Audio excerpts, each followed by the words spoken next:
Hello everyone. Very good morning to all of you.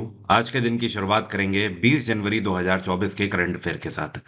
सारी news important है, इसलिए video को बहुत ही ध्यान से देखिएगा।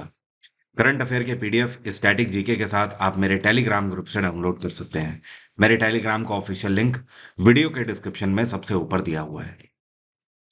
चलिए सबसे पहले बात करते हैं कल के क्वेश्चन की। कल मैंने आपसे सवाल यह पूछा था कि साल 2022 के जो कॉमनवेल्थ गेम्स हुए थे, इनमें भारत ने कितने मेडल जीते थे। तो इसका सही जवाब है, भारत ने 61 मेडल जीते थे। 61 में से 22 गोल्ड जीते थे भारत ने, और 16 सिल्वर मेडल जीते थे, रजत पदक, और 23 ब्रोंज मेडल मतलब कांस्य पदक जीते थे। तो ये है वो डिटेल। यहाँ पर आप टोटल करके देखें तो 6 2 8 3 11, एक 3 एक 4 और 2 6। एक क्वेश्चन आपसे और पूछा जा सकता है कि 2022 के कॉमनवेल्थ कहाँ पर हुए थे। तो ये इंग्लैंड के बर्मिंघम में हुए थे। कहाँ पर? बर्मिंघम में। और ये कौन सा देश है जिसने कॉमनवेल्थ गेम्स 2022 में टॉप किया था? तो ये देश है ऑस्ट्रेलिया। ऑस्ट्रेलिया ने 67 गोल्ड मेडल जीते थे। अब शुरू करेंगे आज के करंट अफेयर। अच्छा, एक चीज और, ऐसे कौन से स्टूडेंट हैं जिन्होंने इस क्वेश्चन का जवाब सबसे पहले और सटीक दिया? तो इनमें से हैं, पहले तो हैं देबाशीष मंडल, जिन्होंने सही जवाब दिया था सबसे पहले। इसके बाद हैं एक स्टूडेंट जिनका नाम है बनराग बसंत। इसके बाद एक स्टूडेंट है किरण पांडे। और फिर है कृष्ण बर्मन। ये वो टॉप 4 स्टूडेंट हैं जिन्होंने सही जवाब दिया था सबसे पहले। बाकी आप सभी ने भी सही आंसर दिया है, जिन्होंने 61 मेडल आंसर दिया है। अब शुरू करते हैं आज के करंट अफेयर, बहुत ही ध्यान से समझिएगा। अभी हाल ही में ये कौन है जिनके द्वारा एक नया मोबाइल एप्लीकेशन लॉन्च किया गया है? इस मोबाइल एप्लीकेशन का नाम है एमपी लैट्स ई साक्षी मोबाइल एप्लीकेशन। तो इसको लॉन्च किया गया है राव इंदरजीत सिंह के द्वारा। किसके द्वारा? राव इंदरजीत सिंह। और ये मिनिस्टर ऑफ स्टेट है, मिनिस्ट्री ऑफ स्टैटिस्टिक्स के। अब यहाँ पर एमपी लैट्स का मतलब क्या है, समझो। एमपी लैट्स का फुल फॉर्म है member of parliament local area development scheme. इस एप्लीकेशन की मदद से जितने भी सांसद हैं, ठीक है, वो सब अपनी कॉन्स्टिट्यूएंसीज के लिए नए प्रोजेक्ट्स लॉन्च कर सकते हैं। जितने प्रोजेक्ट लॉन्च किए हुए हैं ऑलरेडी उन्होंने, उनमें क्या प्रगति हो रही है, क्या प्रोग्रेस है, वो सारी चीजें वो एप्लीकेशन में देख सकते हैं। एग्जाम्पल के तौर पर, आप इंस्टाग्राम चलाते हो या फेसबुक चलाते हो, तो आप इंस्टाग्राम या फेसबुक पे जाके आप जैसे देखते रहते हो हर थोड़ी देर में कि हाँ भाई, किसने आपकी फोटो या वीडियो पे कमेंट किया है, और अब कितने लाइक हो गए, अब कितने कमेंट्स हो गए। तो सेम आप उसी तरीके से समझ लीजिए कि एमपीज जो योजनाएं लॉन्च करते हैं जनता के लिए, उनके लिए मोबाइल एप्लीकेशन बनाया गया है। वो इस मोबाइल एप्लीकेशन के थ्रू डे बाय डे जितनी भी प्रोग्रेस है प्रोजेक्ट की, वो सारी देखते रहेंगे। एग्जाम्पल के तौर पर मान लीजिए, नितिन गडकरी हैं ट्रांसपोर्ट मिनिस्टर, एक नया हाईवे इन्होंने लॉन्च किया 100 किलोमीटर का। तो ये डे बाय डे देखते रहेंगे इसमें कि हाँ भाई, अब कितने किलोमीटर हाईवे आज बन गया है, आज 8 किलोमीटर पे काम हुआ है, या फिर आज 12 किलोमीटर रोड बन गई। इस तरीके से ये लाइव अपडेट देता रहेगा। एक तरीके से ये काफी बेहतर एक्सपीरियंस प्रोवाइड करेगा प्रोजेक्ट्स को तेजी से आगे बढ़ाने के लिए। अभी हाल ही में कौन से यूनियन मिनिस्टर हैं जिनके द्वारा एक प्रोजेक्ट लॉन्च किया गया है? इस प्रोजेक्ट के अंतर्गत मछलियों की जो पॉपुलेशन है उसको बूस्ट करने के लिए आर्टिफिशियल रीफ्स बनाए जाएंगे। मतलब कहने का, मैं आपको पहले रीफ का मतलब समझा देता हूँ होता क्या है। जैसे ये मान लीजिए ये समुद्र है, ठीक है। अब समुद्र में आप किनारे से जब आप चलना शुरू करोगे तो ऐसे आपको ऐसे गहराई मिलती जाएगी, आप इस तरफ जैसे जैसे आप ढलान की तरफ बढ़ते जाओगे। अब समुद्र में जो मरीन हैबिटेट होता है, मतलब कहने का, जो मछलियां होती हैं, वो मछलियां आप जैसे कॉर्नर से चलना शुरू करो तो आपको यहाँ पर मछलियां क्यों नहीं मिलती हैं? उसका कारण ये है कि यहाँ पर सिर्फ रेत है, और रेत में तो मछलियां रहेंगी नहीं, क्योंकि उनके खाने के लिए, उनके हैबिटेट के लिए तो कुछ है नहीं। लेकिन आगे आप जैसे ही जाओगे तो आपको कोरल रीफ्स मिलती हैं, जहां पर इस तरीके से चट्टानें होती हैं, और इन चट्टानों में फिर धीमे धीमे काई लगती है, और इन्हीं काई से ही वहां पर वनस्पतियों का एक जीवन उगता है। इन काई से मरीन लाइफ के अंदर कई सारे पेड़ पौधे उगते हैं, और इन्हीं को खाकर मछलियां जीवित रह पाती हैं। तो जो मछलियां हैं ये कोरल रीफ्स में पाई जाती हैं। आप समुद्री किनारों पर देखोगे, यहाँ पर आपको इसीलिए मछलियां नहीं मिलेंगी। जो मछुआरे हैं उनको आगे जाना पड़ता है रीफ की तरफ। तो इस तरीके के आर्टिफिशियल रीफ्स बनाए जाएंगे, जिसके लिए ये यूनियन मिनिस्टर कौन है? तो ये है पुरुषोत्तम रूपाला। ये इस टाइम पर फिशरी डिपार्टमेंट संभाल रहे हैं, और इनके द्वारा इस प्रोजेक्ट को लॉन्च किया गया है मछलियों की उत्पादन को और बढ़ावा देने के लिए। यहाँ पर आप एक चीज और ध्यान रखना, इसको केरल के तिरुवनंतपुरम से लॉन्च किया गया है। इसके अंतर्गत करीब 13 करोड़ की धनराशि आवंटित करी गई है। इस पैसे की मदद से दक्षिण भारत के क्षेत्रों में 6300 आर्टिफिशियल रीफ्स बनाए जाएंगे। और ये जो 6300 आर्टिफिशियल रीफ्स है, ये समुद्री किनारों पर बसे हुए 42 गांव के आसपास बनाए जाएंगे। स्पेशली केरल हो गया, तमिलनाडु हो गया, इन राज्यों के किनारों पर इनको बढ़ावा दिया जाएगा। अभी हाल ही में ग्लोबल फायर पावर रैंकिंग 2023 जारी करी गई है। इसमें भारत ने कौन सी रैंक सिक्योर करी है? मैं आपको बता दूं, ग्लोबल फायर पावर इंडेक्स या रैंकिंग जो है, ये हर साल ये बताती है कि दुनिया में कौन से देश हैं जिनकी मिलिट्री सबसे ज्यादा पावरफुल है। तो इसमें आपको बता दूं, एक बार फिर से अमेरिका ने टॉप किया है, नंबर 1 पे रहा है। और भारत ने एक बार फिर से चौथी रैंक सिक्योर करी है। इस लिस्ट के अंदर दुनिया भर के 145 देशों को शामिल किया गया। तो 145 देशों में भारतीय आर्मी या इंडियन आर्मी चौथे नंबर की ऊपर से अगर देखा जाए तो मोस्ट पावरफुल या मोस्ट स्ट्रेंथफुल मिलिट्री है। नंबर 1 पे अमेरिकी आर्मी है। दूसरे नंबर पे, सेकंड नंबर पे रशियन आर्मी है, ठीक है, जो कि सबसे ज्यादा इक्विप्ड है और पावरफुल है। और तीसरे नंबर पे चाइनीज आर्मी है। और चौथे नंबर पे भारतीय सेना है। पांचवें नंबर पे कौन है? तो ये है साउथ कोरियन आर्मी। अब अगर बात करी जाए दुनिया में ये कौन सा देश है जिसकी मिलिट्री सबसे कम पावरफुल है, तो इसमें 145वें नंबर पे रहा भूटान, जिसकी मिलिट्री सबसे कम पावरफुल है। यहाँ पर आपको बता दूं, पाकिस्तान की जो आर्मी है, इन्होंने इस बार टॉप 10 आर्मीज में रैंक सिक्योर करी है। पाकिस्तान की आर्मी दुनिया के 9वें नंबर की सबसे शक्तिशाली आर्मी है। अभी हाल ही में विश्वनाथन आनंद को पछाड़ते हुए ये कौन है जो जो कि भारत के नंबर 1 चेस प्लेयर बन गए हैं? तो इनको तो कौन नहीं जानता है, केवल भारतीय नहीं पूरी दुनिया जानती है। ये है आर प्रगनंदा। कौन है आर प्रगनंदा? पूरा नाम है इनका रमेश बाबू प्रगनंदा। और 18 साल की उम्र में इन्होंने विश्वनाथन आनंद को पछाड़ते हुए ये पायदान संभाल लिया है। मतलब अभी तक विश्वनाथन आनंद भारत के सबसे सफल चेस प्लेयर हुआ करते थे, लेकिन अब उनको पछाड़ दिया है आर प्रज्ञानंदा ने। अभी हाल ही में ये तब इन्होंने रैंक हासिल करी जब इन्होंने एक खिलाड़ी हैं जिनका नाम है डिंग लेरिन, इनको हराकर इन्होंने वर्ल्ड चैंपियनशिप जीती है। 2024 टाटा स्टील चेस टूर्नामेंट अपने नाम इन्होंने किया है। और इनके बारे में एक और फैक्ट आप ध्यान रखना, ये 12 साल की उम्र में जब इन्हें ग्रैंड मास्टर का टाइटल मिला था, तब ये दुनिया के दूसरे नंबर के सबसे कम उम्र के ग्रैंड मास्टर बने थे। और ये भारत के तो सबसे कम उम्र के हैं ही हैं, मतलब भारत के नंबर 1 सबसे कम उम्र के ग्रैंड मास्टर और दुनिया के दूसरे नंबर के। ये कौन सा डिजिटल पेमेंट प्लेटफॉर्म है जिसके द्वारा एक एग्रीमेंट साइन किया गया है, ये अपने इंटरनेशनल लेवल पर पेमेंट यूपीआईस को बढ़ावा देंगे? तो ये है गूगल पे। गूगल पे ने national payment corporation of India NPCI के साथ एक नया पैक्ट साइन किया है। और इसके साथ मिलके अब ऐसे भारतीय जो कि गूगल पे का यूज कर रहे हैं, वो दूसरे देशों में जाकर भी यूपीआई पेमेंट गेटवे यूज कर पाएंगे। आपको बता दूं, एनपीसीआई ने ऑलरेडी कई देशों के साथ पैक्ट साइन कर रखा है। कनाडा में भी भारत का अब यूपीआई चलता है। इसके अलावा यूनाइटेड अरब अमीरात, जैसे कि आप दुबई जाते हो, अबू धाबी जाते हो, वहां पर भी आप गूगल पे या फिर आप फोन पे, आप जो भी पेमेंट एग्रीगेटर यूज कर रहे हो यूपीआई, आप उसका यूज कर सकते हो। इसके अलावा एनपीसीआई ने नेपाल के साथ भी पैक्ट साइन किया है। भूटान में भी यूपीआई अब चलता है। तो आने वाले टाइम में बहुत ही जल्द 10+ कंट्रीज होंगे पूरे दुनिया के जहां पर यूपीआई एक्सेप्ट हो रहा होगा। गूगल की स्थापना 1998 में करी गई थी। हेडक्वार्टर है इसका कैलिफोर्निया।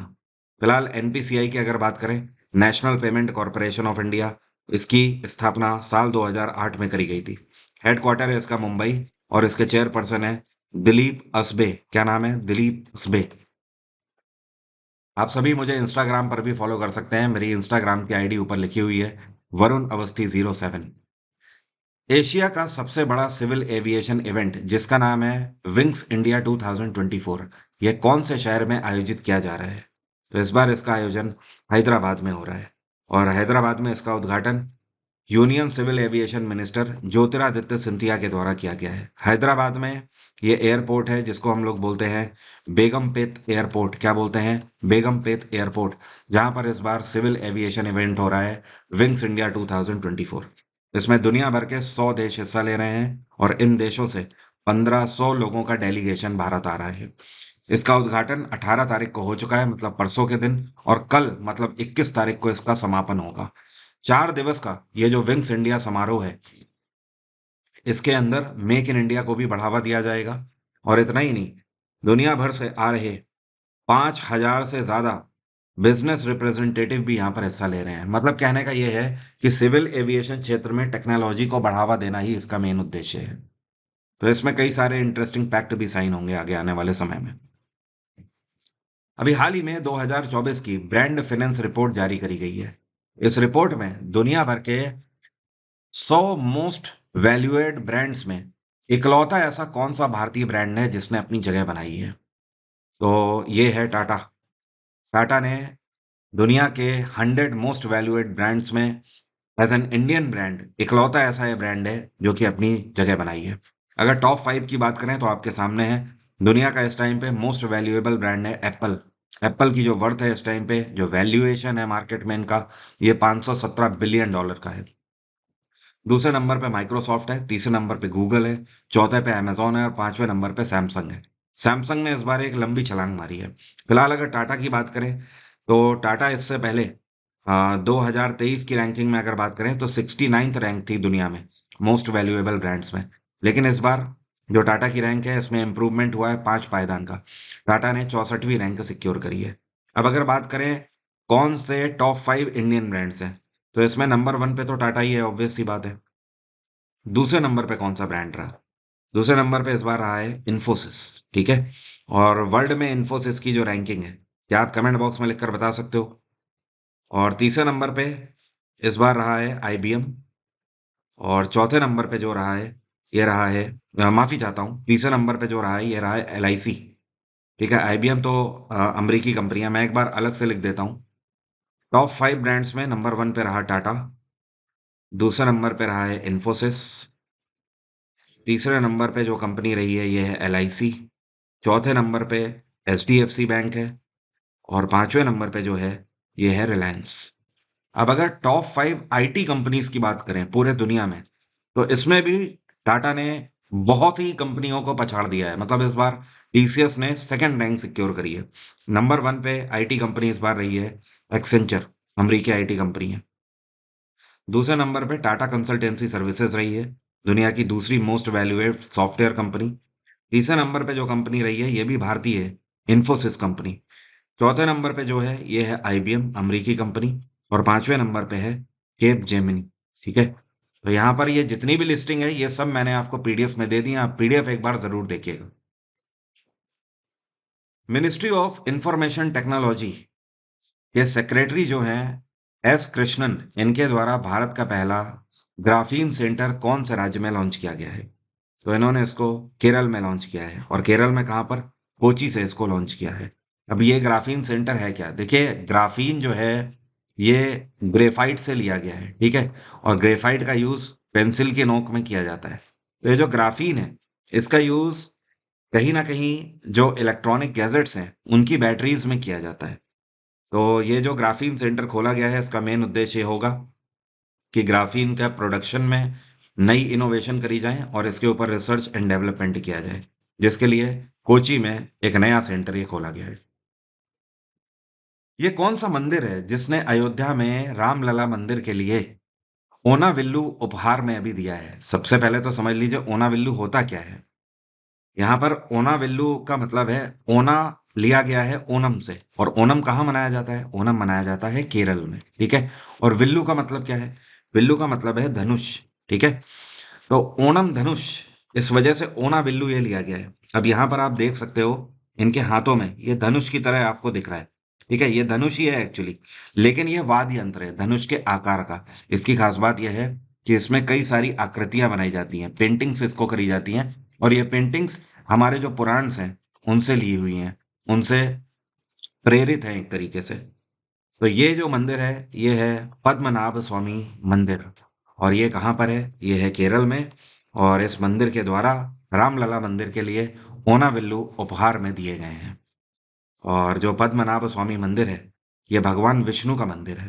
तो एक तरीके से भगवान विष्णु का ही अवतार भगवान राम है, तो उनके लिए एक तरीके से एक अवतार ने दूसरे अवतार को अपना उपहार भेजा हुआ है। रामलला मंदिर का उद्घाटन 22 जनवरी को होने जा रहा है, परसों के दिन।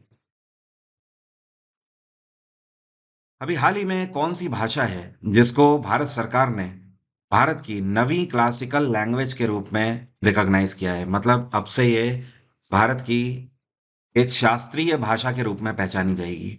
तो अभी डॉक्टर एस जयशंकर ईरान की यात्रा पर थे, ऑफिशियल विजिट पर थे, और इसी दौरान भारत सरकार का ये रिकॉग्निशन गया कि फारसी को अब से नवी ऑफ क्लासिकल लैंग्वेज में शामिल किया जाएगा।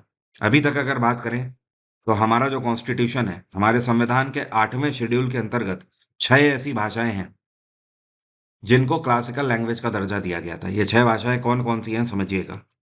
एक तो हो गई संस्कृत सबसे पहले, ठीक है।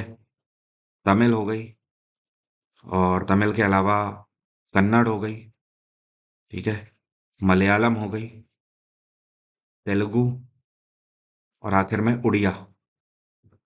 उड़िया, ठीक है। तो ये थी 6 भाषाएं जिनको हमारे संविधान की 8वीं अनुसूची में क्लासिकल लैंग्वेज की जगह दी गई थी। अब इसके अलावा 3 भाषाएं और आ गई हैं। तो इसमें पहले भारत सरकार ये डिक्लेयर कर चुकी कि अब पाली भाषा भी क्लासिकल लैंग्वेज होगी, और प्राकृत भाषा भी होगी, ठीक है। जैनिज्म और बौद्धिज्म टेन्योर में बहुत सारे लेख पाली और प्राकृत भाषा में लिखे गए थे। और अब इनके बाद ये हो गई फारसी भाषा। तो टोटल ये 9 भाषाएं हो गई हैं जो कि अब भारत की क्लासिकल लैंग्वेज के रूप में पहचानी जाएंगी। ईरान की कैपिटल है तेहरान, और यहाँ के राष्ट्रपति हैं इब्राहिम मोहम्मद रईसी। अभी हाल ही में रुपए प्राइम वॉलीबॉल लीग 3 के ब्रांड एम्बेसडर के रूप में किसको अपॉइंट किया गया है? तो ये हैं ऋतिक रोशन।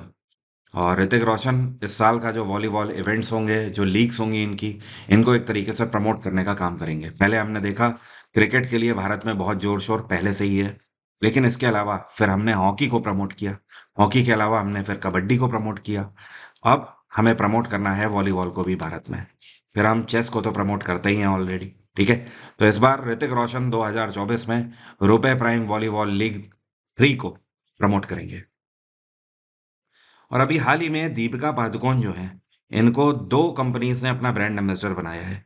एक तो टेक्नो कंपनी में जो कि स्मार्टफोन बनाते हैं, इन्होंने ब्रांड एम्बेसडर नियुक्त किया है।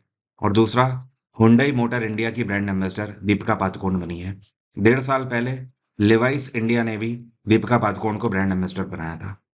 अच्छा, एक चीज और, आज 20 तारीख है ना, कल 21 जनवरी है। 21 जनवरी इंपॉर्टेंट क्यों है आपको याद दिलाऊं? मैंने आपको पहले ही बताया है कि 21 जनवरी को मुंबई मैराथन होने जा रही है 2024 की। तो इसकी ब्रांड एम्बेसडर कौन बनाई गई थी? ये है कैटी मून। क्या नाम है इनका? Katie Moon. एक किताब अभी हाल ही में लॉन्च करी गई है। इस किताब का नाम है fertilizing the future, Bharat march towards fertilizer self sufficiency. तो ये किताब किसने लॉन्च करी है आपको बता दूं। ये लॉन्च करी गई है जगदीप धनखड़ के द्वारा, जो कि भारत के उपराष्ट्रपति हैं। लेकिन इसको लिखा किसने है? तो इसको लिखा है भारत के health minister doctor Mansukh Mandaviya ने। और इस किताब की खास बात यह है कि इसमें यह दर्शाया गया है कि प्रधानमंत्री नरेंद्र मोदी के कार्यकाल में भारत में फर्टिलाइजर को लेकर, या फिर किसानों से जितनी भी संबंधित, या खेतीबाड़ी से जितनी भी संबंधित यूरिया है उसके क्षेत्र में क्या क्या कार्य किए गए हैं मेक इन इंडिया प्रोजेक्ट के अंतर्गत। ये सारी चीजें इस किताब में दर्शाई गई हैं।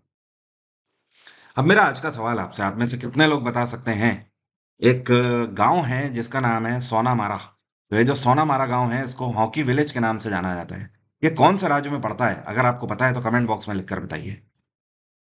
और मैं जिस बैच की आपसे बात करता रहता हूं, 2024 के सभी एग्जाम्स के लिए जो भी फाउंडेशन बैच है, उस फाउंडेशन बैच में हम क्या क्या कवर कर रहे हैं, ये चीज मैंने ईच एंड एवरीथिंग यहाँ पर बता दी है। तो आप इसको एक बार देख लीजिए, इसका स्क्रीनशॉट ले लीजिए। हिस्ट्री में क्या क्या कवर किया है हमने, कुछ भी यहाँ पर नहीं छोड़ा हुआ है। पॉलिटी में सब कुछ आपके लिए कवर किया हुआ है। ज्योग्राफी में क्या क्या कवर किया है, इकोनॉमिक्स, कंप्यूटर साइंस, ये सब कुछ कवर है इस बैच के अंदर जिसकी मैं आपसे बात करता हूँ। इसमें डेमो भी अवेलेबल है, और साथ में इतना ही नहीं, इसके लिए वन लाइनर का क्रैश कोर्स भी उपलब्ध है इसी बैच के अंदर। तो आप 2024 के किसी भी एसएससी एग्जाम के लिए एग्जाम इंजन एप्लीकेशन से आप ये मेरा बैच अवेल कर सकते हैं, जो कि प्री प्लस मेंस के लिए है। चाहे वो एसएससी का कोई भी एग्जाम हो, चाहे वो स्टेट का कोई भी एग्जाम हो, हर एक एग्जाम के लिए आप इस बैच को अवेल कर सकते हैं। आप एक बार इसे देखिए हिंदी और इंग्लिश में, और तब अगर आपको लगता है ये बैच आपके लिए वर्थ है, तो ही आप ये बैच लें। क्योंकि सिर्फ ये कहने से बात नहीं बनेगी कि हाँ ये बैच है, ये पूरा हो जाएगा, इसमें ये होगा, इसमें वो होगा। आपके दिमाग में कुछ भी कंफ्यूजन ना रह जाए, इस वजह से ये पूरी लिस्ट ही मैंने यहाँ पर दे दी है कि क्या क्या कवर है, ये सारा कुछ आप टॉपिक वाइज दे लीजिए। अगर आपको डेमो लेना है तो डेमो क्लासेस भी अवेलेबल है, उसमें फ्री ऑफ कॉस्ट आप जाके अवेल कर सकते हैं। इसका जो लिंक है वो वीडियो के डिस्क्रिप्शन में दिया हुआ है, फाउंडेशन बैच के नाम से। आप उस पर जैसे ही क्लिक करेंगे, या आप डायरेक्टली एग्जाम इंजन पे जाके भी इसे अवेल कर सकते हैं। तो आज की बात यहीं तक रहेगी। Thank you so much, have a nice day, take care, bye bye, आपका दिन मंगलमय हो।